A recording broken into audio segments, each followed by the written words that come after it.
നമസ്കാരം. ആഴ്ചവട്ടത്തിലേക്ക് എല്ലാ CCTV പ്രേക്ഷകർക്കും സ്വാഗതം. ഇടയ്ക്കയിലെ മധുരനാഥത്തിന്റെ ഉടമ തിച്ചൂർ മോഹനന്റെ അപ്രതീക്ഷിത വിയോഗം, നടി ഗൗതമിയുടെ ഭൂമി തട്ടിയെടുത്ത കേസ്, ആനകൾക്ക് പാദരോഗത്തിൽ നിന്ന് രക്ഷ നേടാൻ റബ്ബർ മെത്ത, കടങ്ങോട് പഞ്ചായത്തിലെ കാട്ടുപന്നി ശല്യം, പല്ലിനെ റൂട്ട് കനാൽ നടത്തിയ 3.5 വയസ്സുകാരന്റെ ദാരുണ മരണം തുടങ്ങിയ ഒരുപിടി വാർത്തകളാണ് ആഴ്ചവട്ടം ഈ വാരം ചർച്ച ചെയ്യുന്നത്. എല്ലാ CCTV പ്രേക്ഷകർക്കും ഒരിക്കൽ കൂടി ആഴ്ചവട്ടത്തിലേക്ക് സ്വാഗതം. ഇടയ്ക്കയിലെ മധുരനാഥത്തിന്റെ ഉടമ തിച്ചൂർ മോഹനനെ കലാകേരളത്തിന്റെ യാത്രാമൊഴി. സംസ്കാരം ഔദ്യോഗിക ബഹുമതികളോടെ പാമ്പാടി ഐവർമഠത്തിൽ നടന്നു. തൃശൂർ പൂരത്തിനു പുറമെ ഉത്രാളിക്കാവ് പൂരം, എങ്കക്കാട് വിഭാഗം, ഗുരുവായൂർ ഉത്സവം, നെന്മാറ വേല, ഇരിങ്ങാലക്കുട തൃപ്പൂണിത്തറ ഉത്സവങ്ങൾ, അമ്പലപ്പുരം, കുറ്റിയങ്കാവ് പൂരം തുടങ്ങി പ്രധാന ഉത്സവങ്ങളിലെല്ലാം നിറസാന്നിധ്യമായിരുന്നു അദ്ദേഹം. തിച്ചൂർ മോഹനനെ ആഴ്ചവട്ടത്തിന്റെ പ്രണാമം.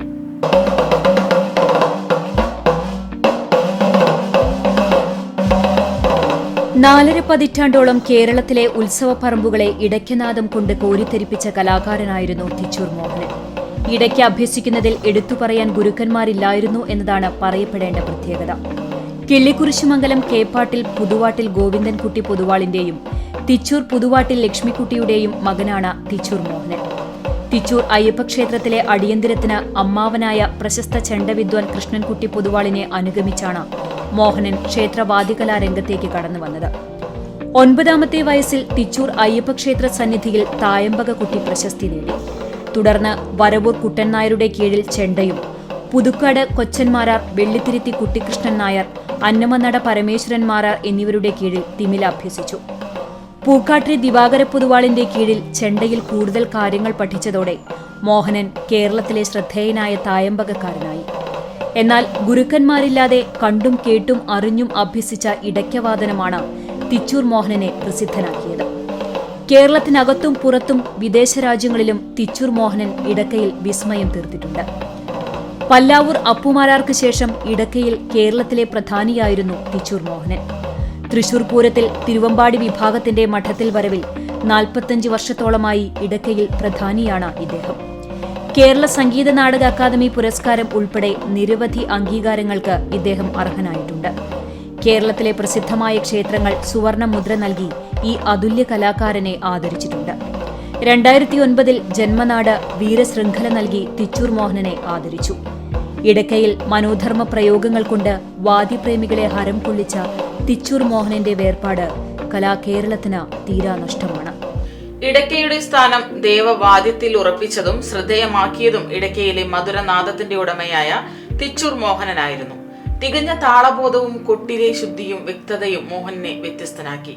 എന്നിരുന്നാലും വിലമതിക്കാനാവാത്ത സംഭാവനകളിലൂടെ കാലം എത്ര കഴിഞ്ഞാലും ആ വലിയ കലാകാരൻ ജനഹൃദയത്തിൽ നിലനിൽക്കുക തന്നെ ചെയ്യും. അടുത്തതായി ഒരു ഭൂമി തട്ടിപ്പ് വാർത്തയാണ് ആഴ്ചവട്ടത്തിൽ. ചലച്ചിത്ര താരം ഗൗതമിയുടെ ഭൂമി തട്ടിപ്പിലൂടെ സ്വന്തമാക്കിയ സംഭവത്തിൽ തമിഴ്നാട് സ്വദേശികളായ ദമ്പതിമാർ ഉൾപ്പെടെ 5 പേർ അറസ്റ്റിലായി. കുന്നംകുളം പുതുശ്ശേരിയിൽ ഒളിവിൽ കഴിയുകയായിരുന്ന സംഘത്തെ തമിഴ്നാട് പോലീസാണ് അറസ്റ്റ് ചെയ്തത്. പോകാം നേർക്കാഴ്ചയിലേക്ക്. സിനിമാ താരം ഗൗതമിയുടെ 25 കോടിയോളം രൂപ മൂല്യം വരുന്ന 46 ഏക്കർ സ്ഥലം തട്ടിയെടുത്ത സംഭവത്തിൽ പ്രതികളെ തമിഴ്നാട് പോലീസ് കുന്നംകുളത്ത് നിന്നാണ് അറസ്റ്റ് ചെയ്തത്. തമിഴ്നാട് സ്വദേശികളായ അഴകപ്പൻ, ഭാര്യ നാച്ചൽ, മകൻ ശിവ, മകന്റെ ഭാര്യ ആരതി, ഡ്രൈവർ സതീഷ് കുമാർ എന്നിവർ ഉൾപ്പെടെ 5 പേരെയാണ് തമിഴ്നാട് പോലീസ് പുതുശ്ശേരിയിലെ വാടക ക്വാർട്ടേഴ്സിൽ നിന്നും പിടികൂടിയത്. ചെന്നൈ അസിസ്റ്റന്റ് കമ്മീഷണർ ജോൺ വിറ്ററിന്റെ നേതൃത്വത്തിലുള്ള 10 അംഗ ഉന്നത പോലീസ് സംഘമാണ് അറസ്റ്റ് ചെയ്തത്. പുതുശ്ശേരിയിലുള്ള എഴുത്തുപുരയ്ക്കൽ കെട്ടിടത്തിന്റെ മുകൾ നിലയിൽ വാടകയ്ക്ക് താമസിച്ചു വന്നിരുന്ന പ്രതികളെക്കുറിച്ച് വിവരം ലഭിച്ചതിന്റെ അടിസ്ഥാനത്തിൽ നടത്തിയ പരിശോധനയിലാണ് പ്രതികൾ വലയിലായത്. കുന്നംകുളത്ത് പ്രതികൾക്ക് താമസിക്കാൻ സൌകര്യം ഒരുക്കി നൽകിയ ചൊവ്വന്നൂർ പഞ്ചായത്തിലെ BJP പഞ്ചായത്ത് അംഗത്തിന്റെ ഭർത്താവിനെ തമിഴ്നാട് പോലീസ് ചോദ്യം ചെയ്തതായാണ് സൂചന. ഇയാളുടെ മൊബൈൽ ഫോണും പോലീസ് കസ്റ്റഡിയിലെടുത്തതായി പറയുന്നു. വ്യാഴാഴ്ച രാവിലെ 8:30 പുതുശ്ശേരിയിലെ വാടക ക്വാർട്ടേഴ്സിൽ തമിഴ്നാട് പോലീസ് സംഘം ആരംഭിച്ച റെയ്ഡ് ഉച്ചതിരിഞ്ഞ് 5 മണി വരെ നീണ്ടു.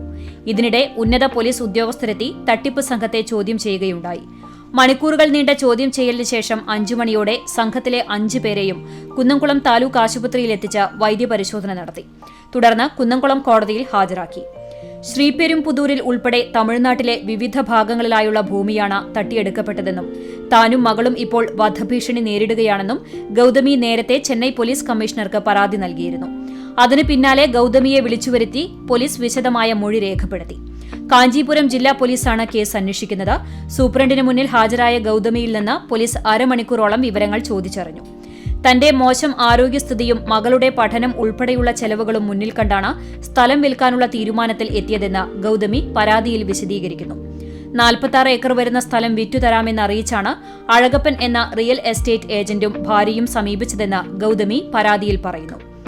വിശ്വസനീയതയോടെ പെരുമാറിയിരുന്ന അവർക്ക് താൻ പവർ ഓഫ് അറ്റോർണി നൽകുകയായിരുന്നുവെന്നും എന്നാൽ വ്യാജരേഖകളും തന്റെ ഒപ്പും ഉപയോഗിച്ച് അവർ 25 കോടിയുടെ സ്വത്തുക്കൾ തട്ടിയെടുത്തിരിക്കുകയാണെന്ന് ഗൌതമി പരാതിയിൽ വ്യക്തമാക്കുന്നു.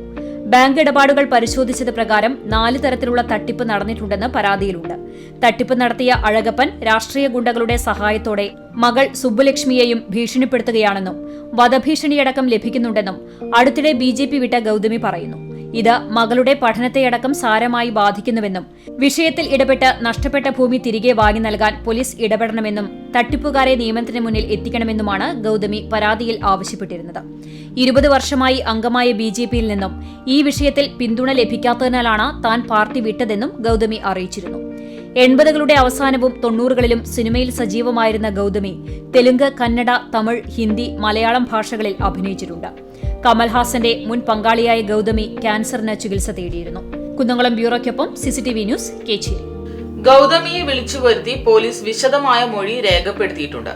വിശ്വാസവഞ്ചനയുടെ നേർചിത്രമായിരിക്കുകയാണ് ഈ തട്ടിപ്പ് കേസ്. എത്രയും പെട്ടെന്ന് നീതി കിട്ടുമെന്നാണ് ഗൌതമി വിശ്വസിക്കുന്നത്. അന്വേഷണം നേരായ രീതിയിൽ കൊണ്ടുപോയി പ്രതികൾക്ക് വേണ്ട ശിക്ഷ വിധിക്കേണ്ടത് അത്യാവശ്യമാണ്. ഗുരുവായൂർ ആനത്താവളത്തിലെ ആനകൾക്ക് പാദരോഗത്തിൽ നിന്ന് രക്ഷ നേടാൻ ഇനി റബ്ബർ മെത്ത. ആദ്യഘട്ടത്തിൽ ആനമുത്തശ്ശി നന്ദിനിക്കാണ് റബ്ബർ മെത്ത ഒരുക്കിയിട്ടുള്ളതെങ്കിലും ഉടൻ തന്നെ മറ്റു ആനകൾക്കും ഇത്തരത്തിലുള്ള VIP സൗകര്യം ഒരുക്കാനാണ് ദേവസ്വം തീരുമാനം. അക്ഷരാർത്ഥത്തിൽ ഇതൊരു നല്ല കാര്യം തന്നെയാണ്. പോകാം ആനക്കാഴ്ചകളിലേക്ക്. കോൺക്രീറ്റ് തറ കെട്ടിപ്പൊക്കിയതിനു മുകളിൽ റബ്ബർ ഷീറ്റ് വിരിച്ചാണ് മെത്ത തയ്യാറാക്കിയിരിക്കുന്നത്. ആനയ്ക്ക് ഇരുഭാഗത്തേക്കും ചെരിഞ്ഞു കിടക്കാൻ പാകത്തിലാണ് നിർമ്മാണം. 8 ലക്ഷം രൂപയാണ് നിർമ്മാണ ചെലവ്. ഗുരുവായൂരപ്പ ഭക്തനായ കോയമ്പത്തൂർ സ്വദേശി മാണിക്യന്റെ വഴിപാടായാണ് തറയിൽ മെത്ത നിർമ്മിച്ചു നൽകിയത്. എറണാകുളം ലാൻഡ്മാർക്ക് ബിൽഡേഴ്സ് 6 മാസം കൊണ്ടാണ് നിർമ്മാണം പൂർത്തീകരിച്ചത്. മണ്ണിലെ ചെളിയിൽ നിന്നാണ് ആനകൾക്ക് പാദരോഗം വരുന്നത്. ആനകളുടെ മരണത്തിന് വരെ പാദരോഗം കാരണമാകാറുണ്ട്. നന്ദിനി ദീർഘനാളായി പാദരോഗത്തിന് ചികിത്സയിലായിരുന്നു. ആയുർവേദ ചികിത്സയിൽ കഴിയുന്ന നന്ദിനിക്കിപ്പോൾ രോഗശമനമായെങ്കിലും വീണ്ടും വരാനുള്ള സാധ്യതയുണ്ട്. ഈ സാഹചര്യത്തിലാണ് തറി റബ്ബറാക്കാൻ ദേവസ്വം തീരുമാനിച്ചത്. കരിങ്കൽ ക്വാറികളിൽ ഉപയോഗിക്കുന്ന റബ്ബർ ഷീറ്റുകളാണ് ഇതിനും ഉപയോഗിച്ചിരിക്കുന്നത്. റബ്ബർ കൊണ്ടൊരുക്കിയ തറിയിൽ ആനയെ കുളിപ്പിച്ചാലും വെള്ളം കെട്ടി നിൽക്കില്ല. പിണ്ടവും തീറ്റയുടെ അവശിഷ്ടങ്ങളും ഒഴുകിപ്പോകും. സ്വകാര്യ വ്യക്തിയുടെ ഉടമസ്ഥതയിലുള്ള ആനകൾക്ക് തറയിൽ റബ്ബർ ഷീറ്റ് വിരിച്ച് നൽകിയിട്ടുണ്ടെങ്കിലും ഇത്തരത്തിലുള്ള നിർമ്മാണം രാജ്യത്താദ്യമാണെന്ന് ജീവധനം ഡെപ്യൂട്ടി അഡ്മിനിസ്ട്രേറ്റർ KS മായാദേവി പറഞ്ഞു. പാദരോഗത്തിന് അടിമയായിട്ട് നിന്നൊരു ആനയാണ് നമ്മുടെ നന്ദിനി ആന. അതിൽ നിന്നൊക്കെ ഇപ്പോൾ മുക്തി നേടി. കാരണം കഷായ മരുന്നിലായാലും എല്ലാം നിർത്തി. നമ്മുടെ ഇപ്പോൾ സഹപ്രവർത്തകർ ഇപ്പോൾ 1-ാം പാപ്പാനായിട്ട് നാരായണൻകുട്ടി, 2-ാമനായിട്ട് മനീഷും കൂടിയിട്ട് നോക്കി ആന ഇപ്പോൾ ആ അസുഖം പാദരോഗം എന്നുള്ളത് മാറി. ആ പാദരോഗം മാറുന്നതോട് കൂടി തന്നെ ഇപ്പോൾ നമ്മൾ തന്നെ ഒരു സ്പോൺസറെ കണ്ടെത്തി. മാണിക്കെന്നാണ് പേര്, കോയമ്പത്തൂരാണ് അയാളിപ്പോൾ താമസം. ആൾ മുഖേന നമുക്ക് ഒരു 8 ലക്ഷം രൂപയോളം ചിലവിൽ നമുക്ക് ഇപ്പോൾ തറി പണിയാൻ പറ്റി. അത് പണിതത് ശ്രീനിവാസൻ എന്ന് പറഞ്ഞ ആളാണ്, എറണാകുളം സ്വദേശി. അപ്പോൾ അതുകൊണ്ട് പണിയാൻ പറ്റി. അപ്പോൾ നമുക്ക് ഇപ്പോൾ ഇനി ആനയ്ക്ക് ഇങ്ങനെ വെള്ളത്തിലും ചെളിയിലും നിൽക്കാതെ തന്നെ നല്ല സംരക്ഷണത്തോടു കൂടി തന്നെ തറയിൽ നിൽക്കാനും ഇതിനെല്ലാം കൂടി സൗകര്യം ഒരുക്കി തന്ന നമ്മുടെ ഗുരുവായൂർ ദേവസ്വം ഭരണസമിതിയാണ്. തറികളിൽ പൂഴിമണൽ വിരിച്ചാണ് നിലവിൽ ദേവസ്വം പാദരോഗത്തെ മറികടക്കുന്നത്. തറി വൃത്തികേടാവുന്നതിനനുസരിച്ച് മണൽ മാറ്റിക്കൊണ്ടിരിക്കണം. ഇത്തരത്തിൽ ദേവസ്വത്തിന് ലക്ഷങ്ങളുടെ ചിലവാണ് വരുന്നത്. റബ്ബർ തറിയിലൂടെ ഭാരിച്ച ചെലവ് മറികടക്കാനാകും എന്നാണ് പ്രതീക്ഷിക്കുന്നത്. തറികളിലെ മണൽ വാരിത്തിന്ന് ആനകൾക്ക് എരണ്ടകെട്ടും വരാറുണ്ട്. റബ്ബർ തറിയാകുമ്പോൾ ഈ പ്രതിസന്ധിയെയും തരണം ചെയ്യാനാകുമെന്ന പ്രതീക്ഷയുണ്ട്. പാദരോഗ ചികിത്സയിൽ കഴിയുന്ന ചെന്താമരാക്ഷൻ, ഗോപാലകൃഷ്ണൻ എന്നീ കൊമ്പന്മാർക്കുൾപ്പെടെ 4 ആനകൾക്ക് കൂടി റബ്ബർ തറി ഒരുക്കാനാണ് ദേവസ്വം തീരുമാനം. ദേവസ്വം ചെയർമാൻ ഡോക്ടർ VK വിജയൻ പുതിയ തറിയുടെ സമർപ്പണം നിർവഹിച്ചു. ദേവസ്വം ഭരണസമിതി അംഗങ്ങളായ Mallisseri Parameswaran Namboothiripad, C Manoj, administrator KP Vinayan തുടങ്ങിയവർ സന്നിഹിതരായിരുന്നു. ആനത്താവളത്തിലെ അടിസ്ഥാന സൗകര്യങ്ങളുടെ പുരോഗമനം ഏറെ നാളായുള്ള ആനപ്രേമികളുടെ ആഗ്രഹമാണ്. അതാണ് ഇപ്പോൾ നിറവേറിയിരിക്കുന്നത്. റബ്ബർ മെത്ത കൂടുതൽ വ്യാപിപ്പിക്കുന്നതോടെ വ്യാധികൾക്ക് അറുതിയാകുമെന്നാണ് വിദഗ്ധർ അഭിപ്രായപ്പെടുന്നത്. ഇനി നന്ദിനിക്ക് ആശങ്കകളില്ലാതെ റബ്ബർ മെത്തയിൽ അന്തിയുറങ്ങാം. കടങ്ങോട് പഞ്ചായത്തിൽ കാട്ടുപന്നി ശല്യം രൂക്ഷമാകുന്നു. കൂട്ടത്തോടെ നാട്ടിലിറങ്ങുന്ന കാട്ടുപന്നികൾ വ്യാപകമായി കൃഷി നശിപ്പിക്കുന്നത് മൂലം കർഷകർ ആശങ്കയിലാണ്. വെള്ളർക്കാട് ആദൂർ പ്രദേശത്താണ് കഴിഞ്ഞ ദിവസങ്ങളിലായി കാട്ടുപന്നികൾ വ്യാപകമായി കൃഷിനാശം വരുത്തിയിട്ടുള്ളത്. പോകാം വിശദാംശം. ആദൂർ പാടശേഖരത്തിലെ കതിരിടാറായ നെൽച്ചെടികൾ കുത്തിമറിച്ചു.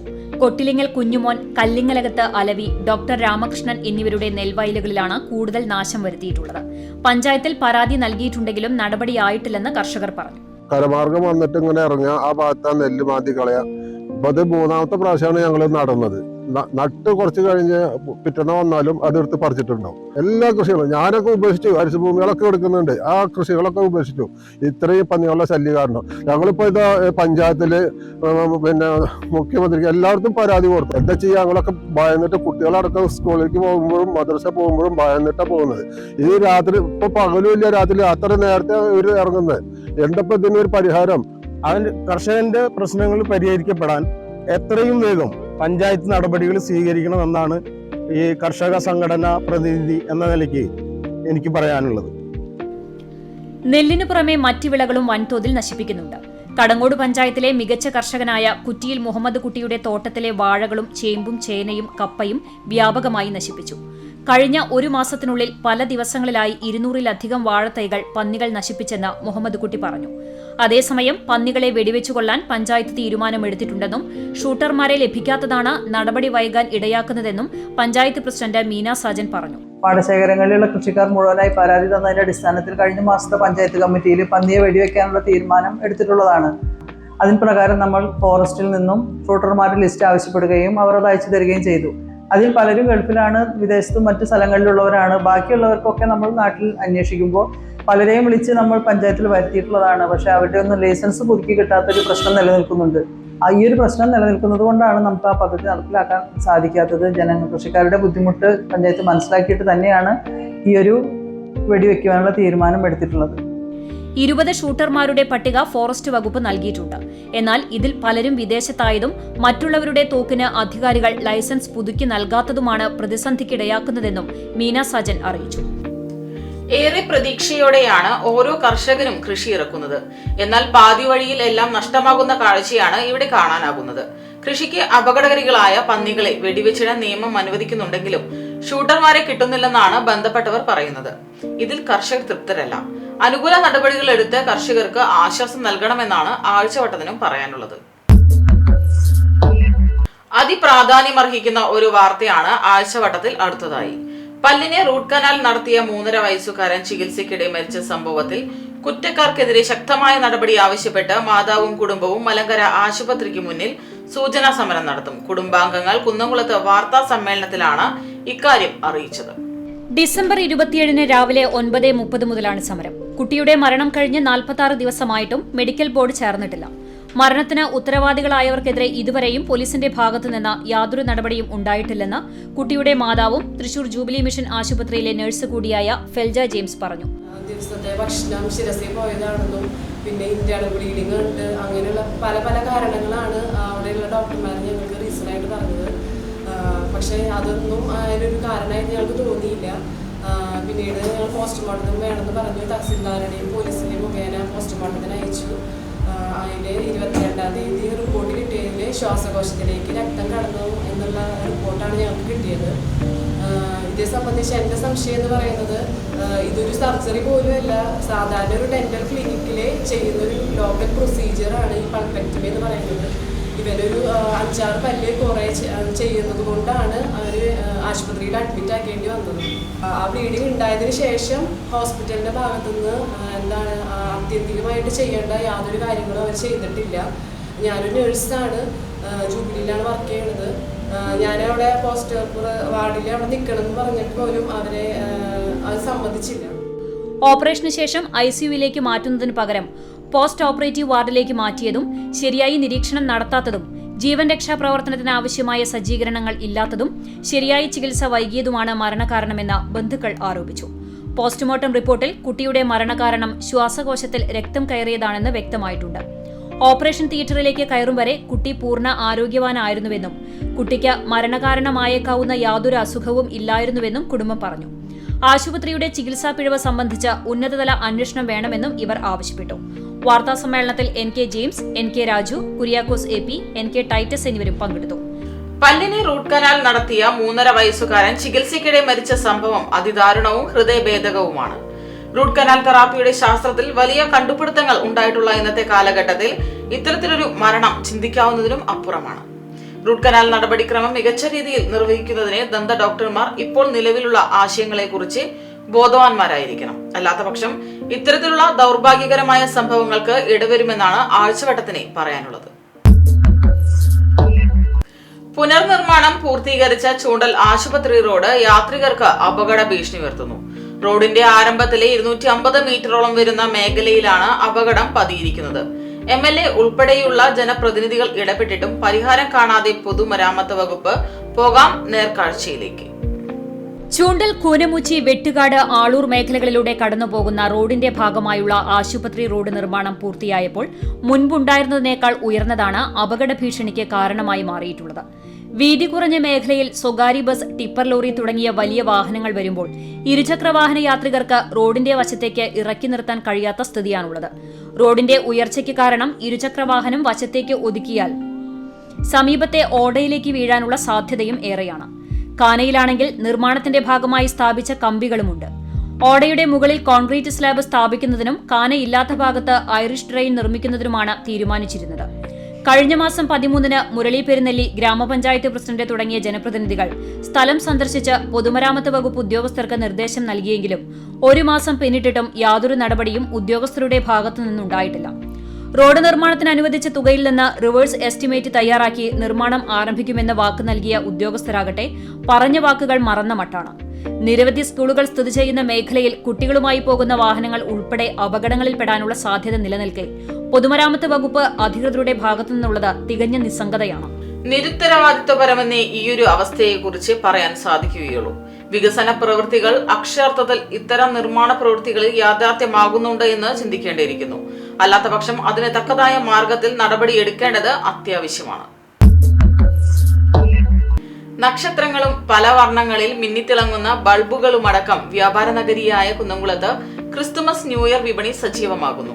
ക്രിസ്തുമസിന് ദിവസങ്ങൾ ബാക്കി നിൽക്കെ പട്ടണത്തിലെ വ്യാപാര കേന്ദ്രങ്ങളിൽ കച്ചവടം പൊടിപൊടിക്കുകയാണ്. പോകാം ഹൃദ്യമായ ക്രിസ്തുമസ് കാഴ്ചകളിലേക്ക്.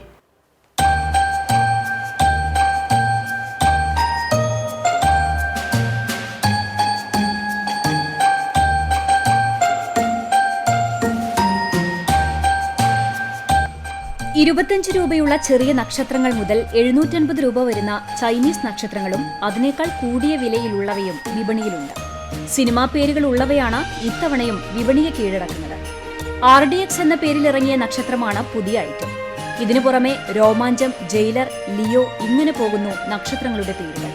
പ്ലാസ്റ്റിക് പേപ്പർ കൊണ്ട് നിർമ്മിച്ച വിവിധ വർണ്ണത്തിലും വലുപ്പത്തിലുള്ളതുമായ വാൽനക്ഷത്രങ്ങൾക്ക് ഇത്തവണ ആവശ്യക്കാർ ഏറെയാണ്. കഴിഞ്ഞ വർഷം വിപണിയിൽ തിളങ്ങിയ നിയോൺ നക്ഷത്രങ്ങൾക്കും ആവശ്യക്കാരുണ്ട്. 1000-ന് മുകളിലാണ് ഇവയുടെ വില.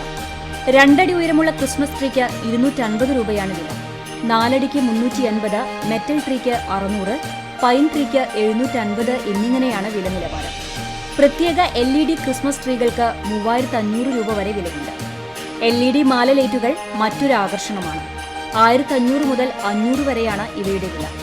അലങ്കാര വസ്തുക്കൾ പാക്കറ്റിന് 50 രൂപ മുതലും ലഭ്യമാണ്. ഈറ്റയുടെ പുൽക്കൂടിന് പുറമെ റബ്ബറിലും പ്ലൈവുഡിലും നിർമ്മിച്ച പുൽക്കൂടുകളും വിപണിയിലുണ്ട്. പുൽക്കൂട്ടിൽ വെക്കുന്ന ഒരു സെറ്റ് പ്രതിമകൾക്ക് 300 രൂപ വരെ വിലയുണ്ട്. വലുപ്പമനുസരിച്ച് ഇവയുടെ വിലയിലും മാറ്റം വരുന്നുണ്ട്. വലിയ സെറ്റിന് 1200 രൂപ വരെയാണ് വില. കൂടാതെ സാറ്റയുടെ വലിയ എയർ നിറച്ച സോളുകൾ ഇപ്രാവശ്യത്തെ വിപണിയിലെ മറ്റൊരു ആകർഷണമാണ്. കഴിഞ്ഞ കാലങ്ങളിൽ അപേക്ഷിച്ച് വിപണിയിൽ നല്ല കച്ചവടമാണെന്ന് വ്യാപാരികൾ പറയുന്നു. ക്രിസ്മസ് ഐറ്റംസിന് പുറമെ പല വലുപ്പത്തിലുള്ള ഡ്രസ്സുകളും കുട്ടികൾക്കുള്ള കുഞ്ഞുടുപ്പുകളും വിപണിയിൽ സജീവമാണ്. ക്രിസ്തുമസ് വിപണി സജീവമായി കഴിഞ്ഞു. നാടെങ്ങും മഞ്ഞു പുതച്ചു നിൽക്കുന്ന ഡിസംബറിനെ വരവേൽക്കുകയാണ്. ഇനി ക്രിസ്തുമസ് ആഘോഷ രാവുകളാണ്. എല്ലാ CCTV പ്രേക്ഷകർക്കും ഹൃദയം നിറഞ്ഞ ക്രിസ്തുമസ് ന്യൂ ഇയർ ആശംസകൾ നേർന്നുകൊണ്ട് ഈ വാരത്തെ ആഴ്ചവട്ടം പൂർത്തിയാകുന്നു. പുത്തൻ വാർത്തകളുടെ വിശകലനവുമായി കണ്ടുമുട്ടും വരെ നന്ദി, നമസ്കാരം.